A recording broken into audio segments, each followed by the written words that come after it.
Salutations, Rob here. I'm not here at the moment because I'm in the doctor's, so I've done this video to get you prepared for the essay you're doing this week. Now, you're going to be writing an essay about LaLa Land and Captain Fantastic, okay? You can do the preparation today, you'll be writing it the rest of the week. In the meantime, you've got last week's essays to give me, so you can give me them next lesson. So, the essay we're doing this week is this one. Timed Essay 11. How useful is an ideological critical approach in examining the impact of the films you've studied on the spectator? So, remember, you are the spectator. You can stand in for the general spectator of the audience, okay? So, you've got to think, how did I react to this film? And has my understanding of the film changed now I've got a greater understanding of the themes and ideas and messages that are behind it? So you've got to ask yourself, did I like the film? Have I seen it before? So, for example, you might have seen LaLa Land before and just enjoyed it on a very sort of like basic surface level as a sort of like a fun, romantic musical, but now you know a little bit more about it. Do you like it less? Do you find yourself liking the characters less? Do you find it more problematic? Things like that, okay?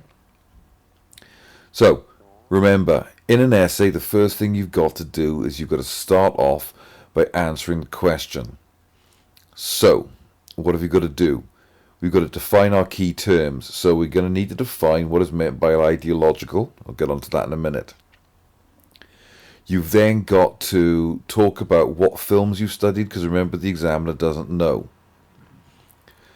Now, we've also then got to say, well, what is it about these films that is important? What are the ideologies that are in these movies?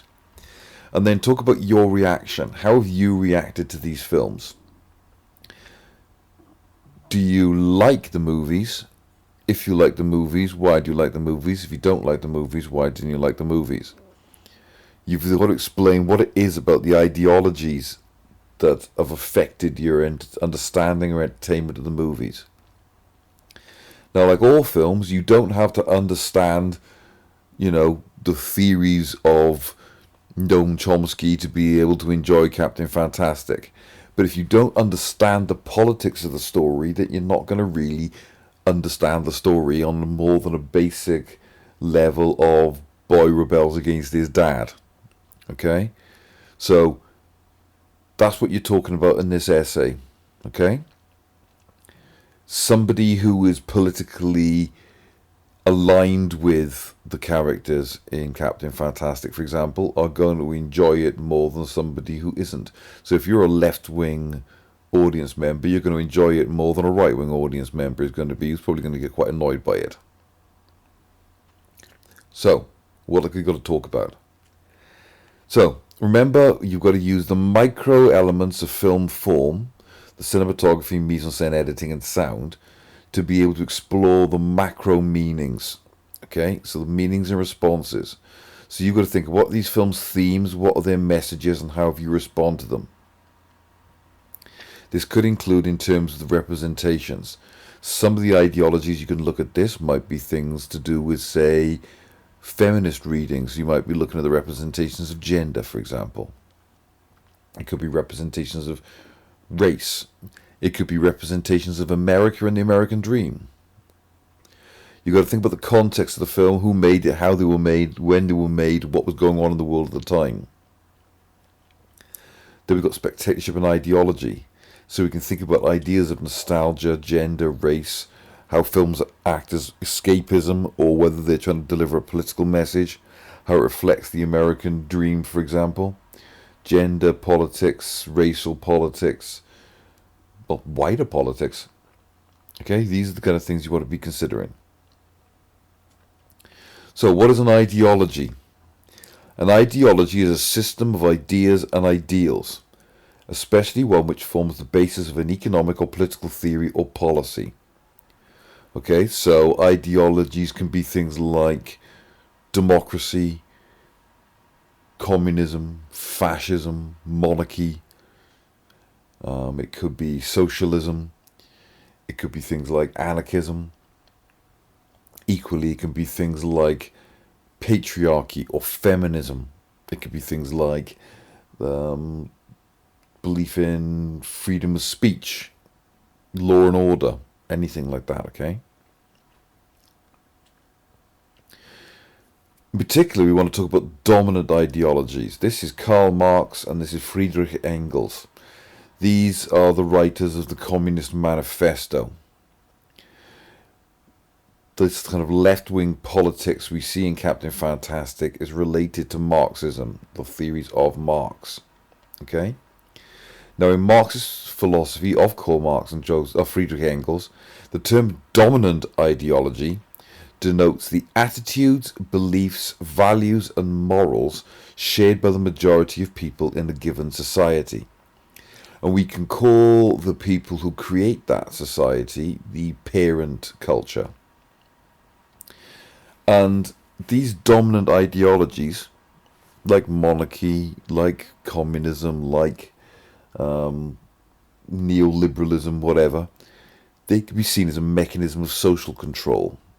The dominant ideology frames how the majority of the population thinks about the nature of society, their place in that society, and their connection to their social class. For those of you doing media, this ties in with things like George Gerbiner's cultivation theory and mean world syndrome. It ties in with things like postmodernism and all this kind of stuff as well, okay? So what are the dominant ideologies that can be seen in these movies, and what role do these films have in helping to shape and reinforce dominant ideologies? Now, if we're looking at LaLa Land, for example, and to a lesser extent Captain Fantastic, one of these things we can look at is this concept of the American dream. Now, that's an ideology, an ideal ideology, by which equality of opportunity is available to any American, allowing the highest aspirations and goals to be achieved. The idea being that, you can turn up in America, maybe as an immigrant, with nothing, and through hard work and dedication, you can become president if you wanted to, or at least rich and powerful. Of course, an immigrant couldn't become a president of America. You have to be an American-born citizen. But this idea of, anyone can succeed with enough determination is a myth. That's not to say it's a lie. It's not to say it's impossible that people can't do that. But the chances of you being able to achieve massive success and wealth and power from nothing are almost nil. Look at Trump, for example. He may be president of America, but he was born a multi-billionaire. Right?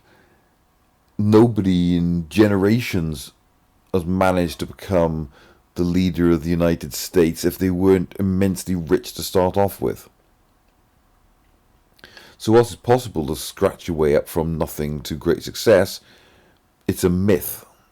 But as I said, myth doesn't mean to say that it's not true, that it doesn't happen.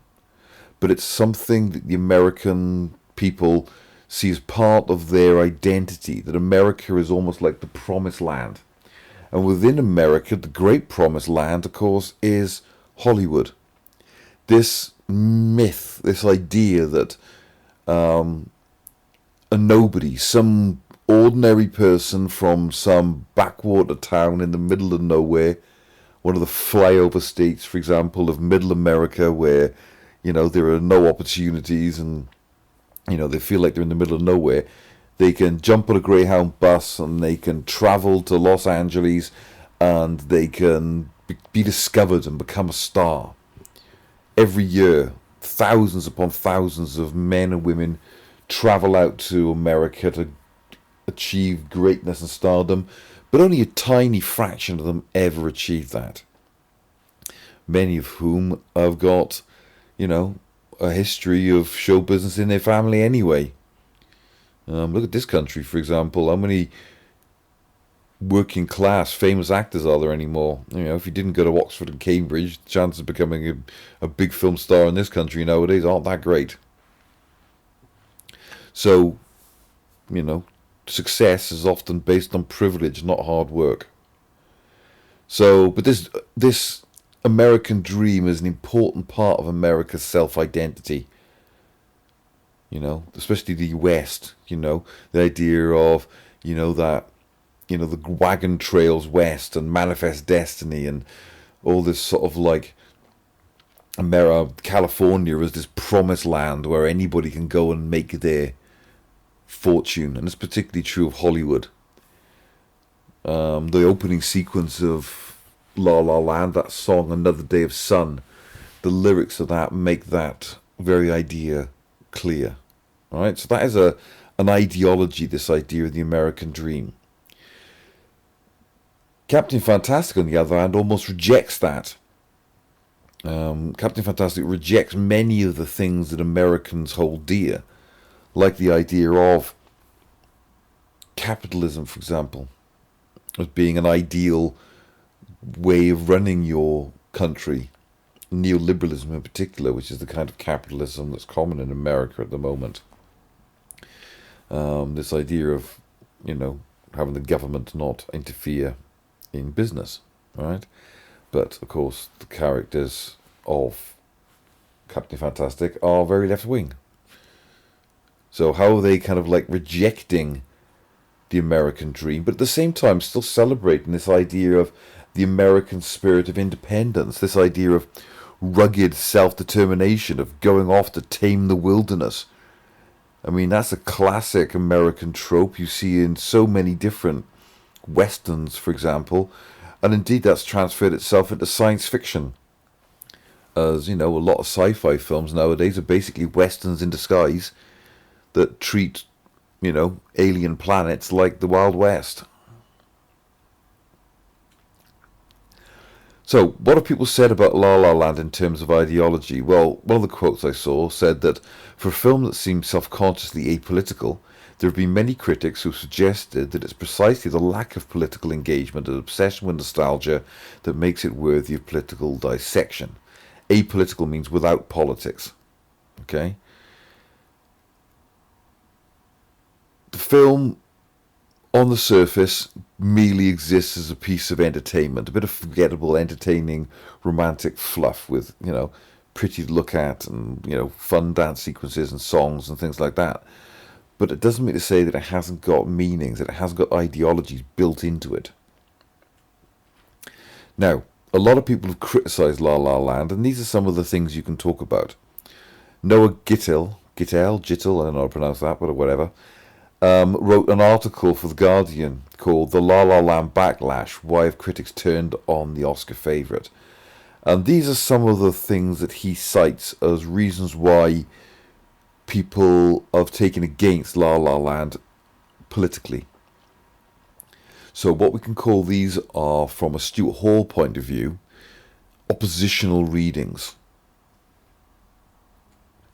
So, first people are jazz fans. So in this article, he says, jazz fans see this as a false depiction of important debates within the jazz community. Remember, Seb is very much a traditionalist with jazz, okay? He doesn't like modern jazz, he thinks he's ruining it. Now, Vulture magazine, Sevy Chambers accuses writer-director Damien Chazelle of ideological snobbery, noting that most real jazz fans actually agree with Keith that traditionalism is not the best way to revive the genre.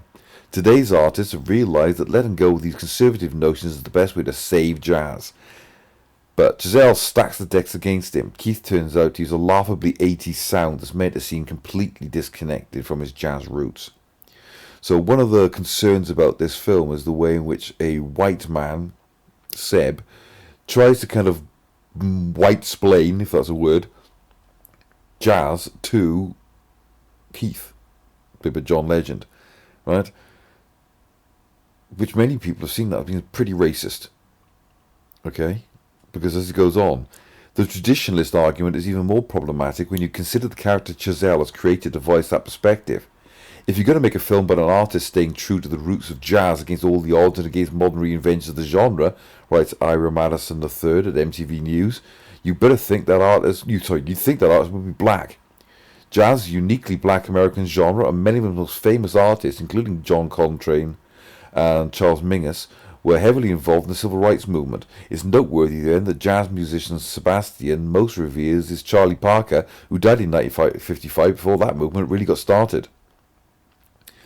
Some people have criticised the kind of nostalgia that's in LaLa Land as being for a time in the 1950s before civil rights, when white people had a lot more power and authority in society, and when people of colour, in inverted commas, knew their place.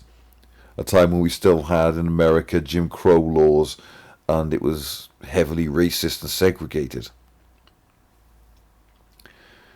Now, we're not saying that LaLa Land is actively racist, right? Jeff Nelson at Pace magazine links the film's traditionalism and the satisfaction derived from its nostalgia to the Trump campaign's backward-looking ethos. There lies a profound irony in liberal white folks heading to LaLa Land to repair after a political season overflowing with a nostalgia for white supremacy. So, as America, as indeed Britain, becomes more conservative, as they're voting for a very, very conservative, actually really quite right-wing populist leader like Trump, who is very racist, misogynistic. You know, they're harking back to a nostalgia for the days before the civil rights movement, before political correctness, before liberal ideas of equality and against things, you know, there's a backlash against political correctness. And, you know, as we're living in a world now where people are becoming more tolerant of diversity and sexuality and gender roles, and, you know, things like gay marriage have become legal, and culture is becoming much more multicultural. We've got different religions and things like that, and people of different skin colours. There's a backlash against that, a nostalgia amongst certain people for a time when middle-aged, middle-class white people, men in particular, round the world, you might argue that's still the case, especially now we've got people like Trump and Boris Johnson in power. So this nostalgia and traditionalism in this film could be seen as a very negative thing by some people. Again, this is what Stuart Hall would have called an oppositional reading. I'm not saying that Damien Chazelle is a racist, right? I'm not saying he's deliberately trying to, you know, he's some kind of Trump-supporting right-winger, okay? Might be, I don't know. But, seems unlikely. But that's what people have read into this movie. As I said, some people criticise LaLa Land for its lack of gay characters on the basis that, well, there are a lot of gay people in Los Angeles, but none in this film. Whether you think this is fair or not, it's going to continue to be an issue until Hollywood more generally solves the problem of inequality in gender, race, and sexual identity. To be fair to Hollywood, in the last couple of years, there's been a lot more focus on films that deal with misogyny and sexism and patriarchy. We're starting to see more and more films featuring people of diversity, people of colour, things like that being celebrated. There has been a lot of complaint lately against the BAFTAs in this country about its lack of diversity in the films that were being nominated, and that's been true of the Oscars this year as well. So, you know, television seems to be getting a bit better at that kind of thing, but, you know, still a long way to go. You know, in a film that's, let's face it, a musical, not a genre that is sort of like, you know, a stranger to gay audiences, why aren't there any gay people in it?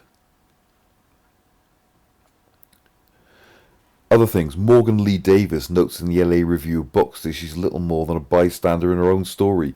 Not Morgan Lee Davis, that is. They're talking about Mia in this case. Some people have criticised this film for being a bit sexist. Sebastian's drive and dedication are more textured than Mia's, and it's his melody that recurs through the film to denote particularly important moments in their relationship. He is the author of their relationship. He comes to ask her out at work. He introduces her to jazz. He takes her to see Rebel without a cause for research, despite the fact that she's the actor and a supposed cinephile, lover of cinema. Davis also notes that Giselle's filmography is full of scenes in which men teach jazz to women. As Sebastian watches a live jazz performance with Mia, he explains to her it's conflict, it's compromise, and it's very, very exciting. You might as well be teaching her about life, which is essentially what he does over the course of the film. So, in many ways, you could argue this is a film about the fact that a talented, intelligent woman really needs a man to be able to set her life on track. You know, it's only when she meets Seb and he encourages her and pushes her that she actually becomes a success. You could counter-argue that, you know, the same is true of Seb. That he needed Mia to sort of like give him a push. But again, this is a film where Seb is almost, how do we put this? He almost resents Mia because he abandons his dream of getting a club and going on tour with Keith and his band because he thinks that that's what Mia wants him to do. It's a story in which a man is having to abandon his dreams to please a woman, and he resents her for that, and that's why they end up splitting up in the movie. Admittedly, that means that they're both able to go and succeed in their jobs rather than in their love life, but you know, you could see that as a bit misogynistic. In fact, in many ways, if we look at the idea of the ideology of love and happily ever after, which is what we associate with a typical romance movie, this kind of rejects it. It kind of says that, well, look, love's not the most important thing. Having a career, having success is the most important thing. And in many ways, you could argue that's quite a capitalist, well, which we associate with right-wing, way of looking at things. Just to remind us, this is the economic scale, right? Right wing is where, or right over here, extreme right, we've got neoliberal capitalism, in which, if you look at the word of liberal, meaning being allowed to do what you want without anyone stopping you, in economic terms, that means that businesses, companies, should have absolutely no restrictions on them, that you do whatever they want. The only thing that is important is making profit for shareholders. On the extreme left, the government should have total control over all capital. There's no private ownership of business or companies. Right? And over here, where the government should have no control over businesses whatsoever, this is total control. This is communism. Yeah? The workers control the means of production, as the Marxists would say. The bourgeoisie, the owners, don't own anything, right? Now, in the movie Captain Fantastic, they celebrate Noam Chomsky Day, right? Remember, so Noam Chomsky's down here, he's what they would call an anarcho-syndicalist, I believe, down this end. So he's both very liberal on a social scale, but totally not liberal on an economic scale. So this is your social scale between authoritarianism and libertarianism. This means doing whatever you want as long as it doesn't affect anybody else. All the way up here, we've got totalitarian governments. This is a totalitarian communist state like Stalinism, where the government has total control over everybody. Yeah, it's a dictatorship. Yeah, just as bad as Hitler in that respect, look. Anyway, in terms of ideologies in Captain Fantastic, we're living in this is what Owen Gleiberman in Variety said, we're living in a moment, after all, when Donald Trump is on the right, think that's a bit liberal for Donald Trump. He should probably be up here somewhere. Bernie Sanders is on the left, economically. And Hillary Clinton is in the centre. Well, she's not really there. Probably more over here somewhere. But the supporters of Trump and Sanders have more in common in many ways than either faction has with the supporters of Clinton. The left and the right in America are now selling different versions of anti-establishment fervour, and Captain Fantastic doesn't just reflect those two poles, it fuses them. It taps the topsy-turvy sympathies that now rule the political cultural zeitgeist. Spirit of the age. Ben and Jack both represent different ideological viewpoints, but in some ways both dislike the perception that, as Ben says, the powerful control the lives of the powerless. So, in this case, they want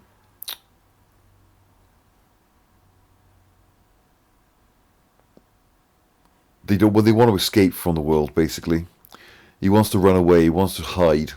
Okay, he doesn't want it to be part of the America that's, Trump and Bush, and Reagan. Yeah, he wants to be living his own life where no one tells him what to do.